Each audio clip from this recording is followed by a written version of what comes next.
जय हिंद दोस्तों, आप सभी को स्वागत करता हूं एक नए वीडियो एक नए टॉपिक के साथ। आप लोगों को सेकेंड ईयर वाले छात्रों के लिए ये मोस्ट इम्पोर्टेंट वीडियो है।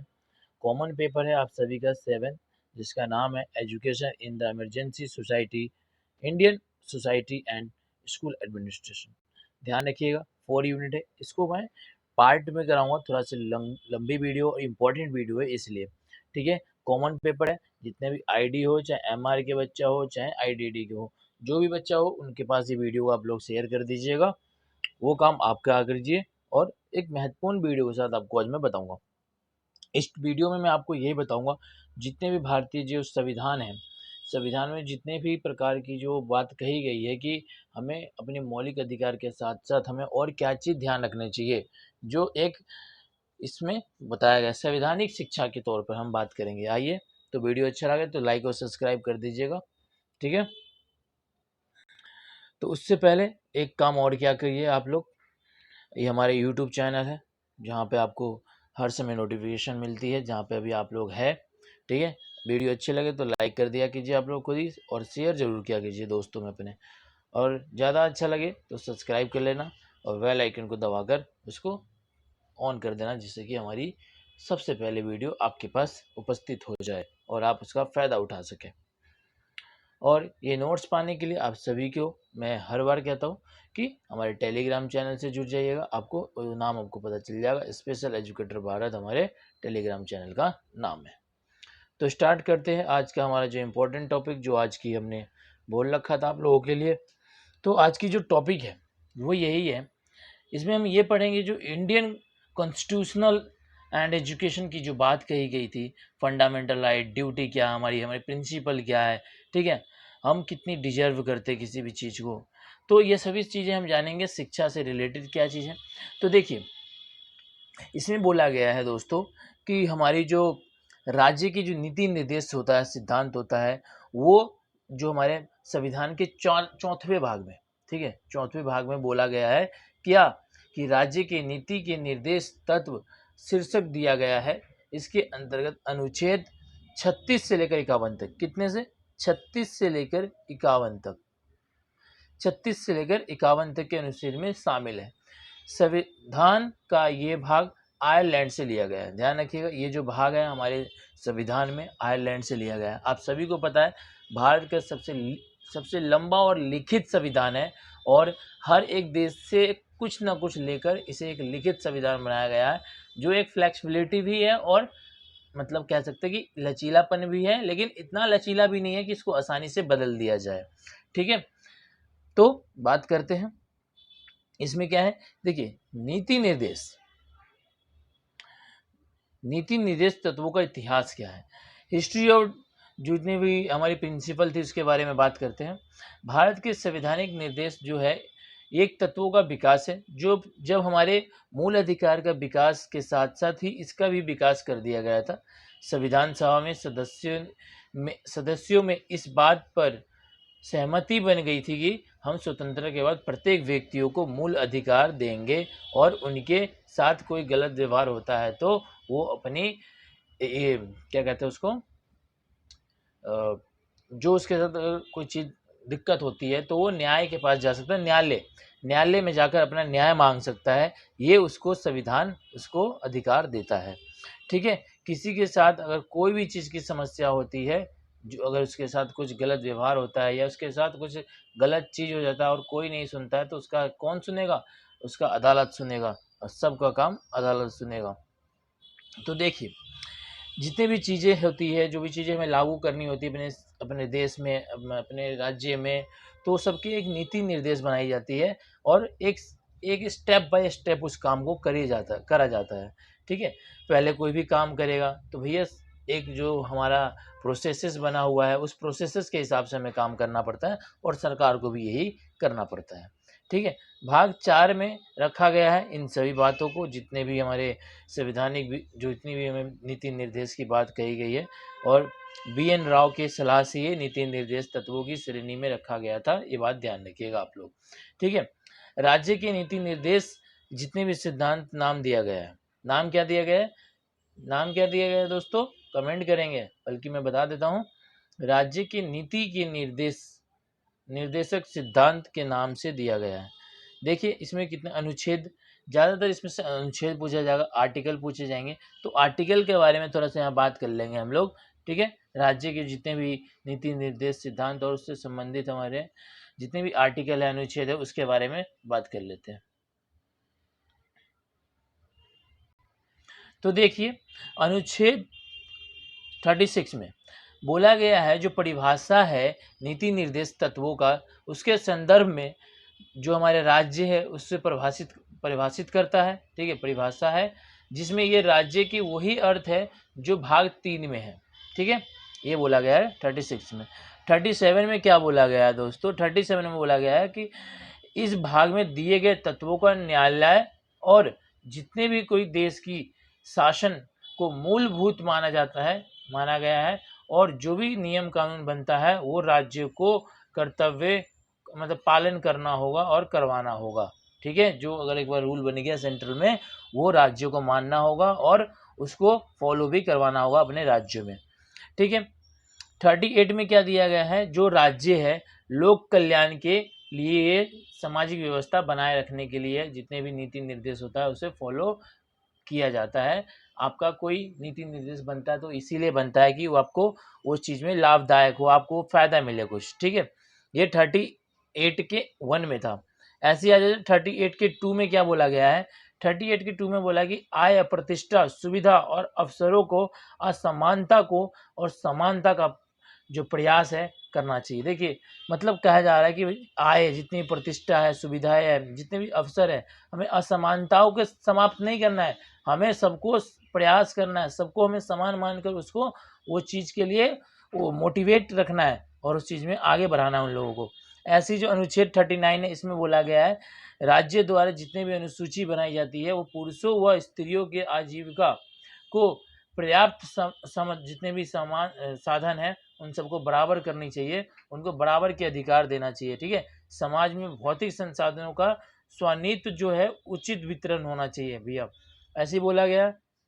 अर्थव्यवस्था को जितने भी धन है, जितने भी उत्पादन है, संसाधन है, उन सभी के अहित क्रांति केंद्रीकरण का निषेध होना चाहिए। पुरुषों व स्त्रियों के लिए समान कार्य के लिए एक समान वेतन देना चाहिए। इन पुरुषों को ज़्यादातर हमारे समाज में देखा जाता है, स्त्रियों को कम पैसे दिए जाते हैं और पुरुषों को ज़्यादा, ठीक है। तो इन समान के लिए बात करी गई है अनुच्छेद 39 में, पता होना चाहिए, ठीक है। बच्चों को स्वतंत्र और गरिमा के साथ साथ विकास व अवसर प्रदान करना चाहिए, शोषण नहीं होनी चाहिए बच्चों की। जो आप लोग देखते हैं लेबर चाइल्ड, ये नहीं होना, चाइल्ड लेबर, ये सब नहीं होना चाहिए। बच्चों से काम नहीं कराना चाहिए, बच्चों को भी पढ़ाना चाहिए। ये अनुच्छेद 39 में आती है, ठीक है। अब 39 के क में देख लेते हैं। 39 के क में बोला गया समान न्याय और निःशुल्क विधिक की सहायता और राज्य को सुनिश्चित करना कि ये विधिक तंत्र इस प्रकार से है कि हमें सबको अवसर के आधार, हमें उसके जो भी उसका योग्यता होता है उसके आधार पर हमें न्याय का सुलभ बनाना चाहिए और उसको आर्थिक और जितने भी उसको नागरिक न्याय प्राप्त होने वाला है उससे हमें वंचित नहीं करना चाहिए। उन व्यक्तियों को हमें उनके विभिन्नता की सहायता निःशुल्क करनी चाहिए। उनको जो भी ज़रूरत हो हमें उसकी जो सुविधा को देना है, हमें निःशुल्क देना है, कोई पैसे नहीं लेगा, ठीक है। ये बात कही गई है। अब देख लेते हैं आर्टिकल 40 में क्या बोला गया है? राज्य ग्रामीण जो पंचायत होते हैं उसका ग्रहण करके उस पर कदम उठाए और ऐसे शक्तियों और प्रधारी जो बोला गया है कि ऐसे शक्तियों को पहचाने और उसका हमें इकाइयों का रूप का एक कार्य करे जो एक अच्छा बनाए, उसकी आवश्यकता के अनुसार सभी को अच्छा मौका मिल सके। जितने भी गांव में ग्राम पंचायत होता है, ग्रामीण जितने भी पंचायत होती है उसमें बहुत सारी समस्या होती है गांव की, तो उन सबको जांच करे और फिर हमें आकर बताए सरकार ये कहती है, ऐसी समस्याओं को दूर करने के लिए बात करती है। 41 में देख लेते हैं अनुच्छेद के, बोला गया कुछ दशकों में काम, शिक्षा और लोक सहायता के लिए करना चाहिए। जो पानी का अधिकार है वो सभी के पास है, किसी भी जाति, किसी भी धर्म की ऐसी समस्या नहीं होनी चाहिए। हर एक व्यक्ति को, हर एक इंसान को, हर एक जनजाति को समान अधिकार है, भारत के संविधान ने दिया है।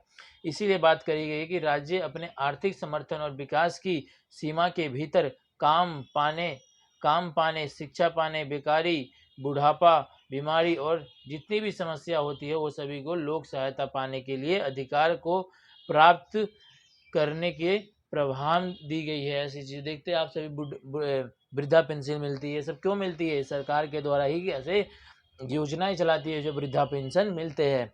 ठीक है, आप लोग कमेंट करेंगे और मुझे बताएंगे कि वृद्धा पेंशन कितने वर्ष के बाद मिलना शुरू हो जाता है। अनुच्छेद 42 में बोला है काम के न्याय संगत और मनोवंचित दशाओं को और उससे प्रस्तुतित सहायता का उल्लंघन करने वाले को भी होता है। ठीक है, ऐसी बात। और 43 में बोला है कर्मकारों के लिए जो निर्वाह है, मजदूरी है, उसको विशिष्ट जीवन सत्ता के लिए आवश्यक और जो उसकी व्यवस्था है उसके हिसाब से हमें उसको प्रोत्साहन करना चाहिए। जो अगर कोई गरीब है तो उसको दबाना नहीं चाहिए, हमें उसको सपोर्ट देकर, उसको प्रोत्साहन देकर हमें उसको आगे बढ़ाना चाहिए। बल्कि हम लोग क्या करते हैं वो आप सभी को पता है। ठीक है, अनुच्छेद 42 क में बोला गया है कि जितने भी उद्योग मैनेजमेंट करते हैं, जो तरीके से जो कर्मचारियों को सही तरीके से वेतन नहीं देता, उसका विधान नहीं है। एक उसका विधान होना चाहिए इन सब के, कैसे आप लेबर को रख रहे थे, क्या कर रहे, क्या खर्चा दे रहे, कैसे कर रहे, क्या कर रहे, अपने लेबर को तरीके से ध्यान रखना। ठीक है, अनुच्छेद 42 ख में बोला गया है जो सरकारी समिति का जो होता है उसमें भी एक ऐसे सेक्शन गहन करना चाहिए और लोकतांत्रिक नियंत्रण तथा पेशावरों को हमें प्रोत्साहन करना चाहिए। देखते हैं सरकारी संस्था में भी ऐसे कोई लोग जमे हुए हैं जो अपनी पेशावर को बढ़ाने के लिए सरकार बात करती है। ये नहीं कि सिर्फ सरकार हमें प्राइवेट सेक्टर में देखती है, बल्कि हमें अपने गवर्नमेंट सेक्टर में भी हमारा संविधान कहता है देखने के लिए। ठीक है, 44 में देखते हैं नागरिक के लिए एक समान सिविल साहित्य लागू करने का प्रयास करने का एक ऐसा बात कही गई है। ऐसे ही 45 में बोला गया है शिशुओं का देखभाल तथा 6 वर्ष से कम के बच्चों को शिक्षा देने का प्रयास करना। देखो जी, बच्चों को जो आजकल न्यू एजुकेशन पॉलिसी के हिसाब से बच्चा जो अगर 3 वर्ष का हो जाता है तो उसको स्कूल आप भेज सकते हैं। ठीक है, अगर स्कूल नहीं भेजते हैं तो ये आपकी गलती है, बल्कि आपको ऐसा नहीं करना है। बच्चे जब 3 साल का हो जाए तो आपको भेज देना है। पहले होता था 6 साल का जब बच्चा होता था तब बच्चा स्कूल जाता था पहली बार, बट अब नहीं। अब बच्चा 3 वर्ष का होगा वो स्कूल जाना शुरू कर देगा।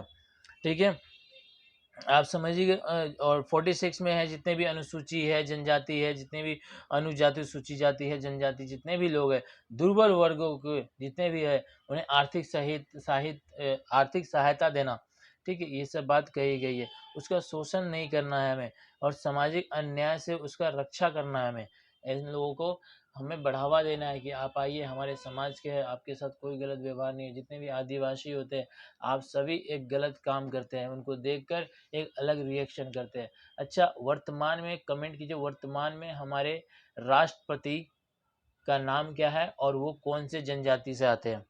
ठीक है, और अनुच्छेद 47 में बोला गया है जो लोग है उसका प्रवाहन जो सतह होता है, जीवन स्तर जो होती है एक ऊंचा करने के लिए, हमें लोगों के स्वास्थ्य को सुधार करने के लिए प्राथमिक कर्तव्य को मानना तथा और मादक पेशों को हमें हानिकारक नशीले पदार्थों का सेवन करने से प्रतिषेध करने का प्रयास करना चाहिए। जितने भी धूम्रपान करते हैं इन सभी से हमें बचना चाहिए, और ऐसे लोगों को हमें बचाना भी चाहिए इन सभी से।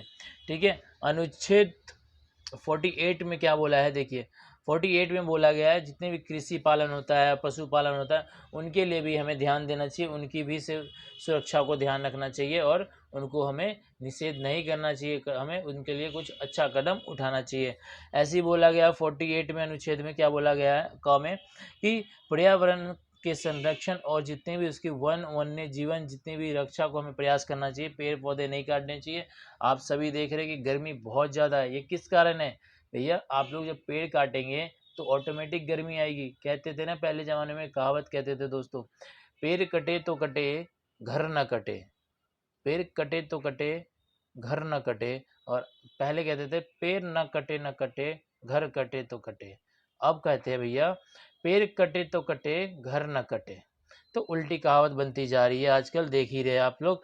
ठीक है, 50वें अनुच्छेद में बोला गया है कार्यपाल और न्यायपाल के जितने भी उसकी संरुचि है उसकी रक्षा व्यवस्था को अपने पार्थक करना चाहिए, उसके पार्थक करना चाहिए।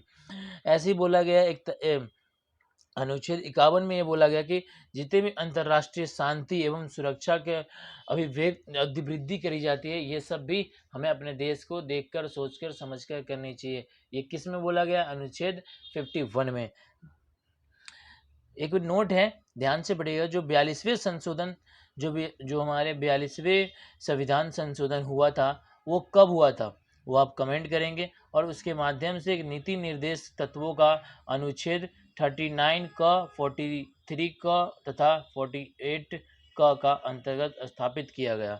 ठीक है, आप लोग समझ गए कि कौन कौन से कमेंट, और कमेंट करिए कि कब आया था, कब संशोधन हुआ था, 42वें संशोधन कब हुआ था, कमेंट करके आप लोग बताएंगे हमें। और इम्पोर्टेंट था ये, आपका जितने भी अनुच्छेद थे इम्पोर्टेंट थे, पढ़ लेना, मैंने आपको करा दिया है, अच्छे तरीके से साधारण भाषा में बता दिया है, समझ जाइएगा। इसमें अगला देख लेते हैं क्या बोला है।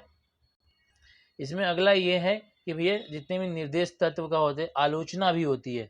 ठीक है, आलोचना बिल्कुल होती है। बोला गया नीति निर्देश जितने भी होते हैं, नीति निर्देश के तत्व अक्सर जो विधायिका होते हैं और न्यायपालिका, उसके माध्यम से विवाद संघर्ष का कारण बन जाते हैं।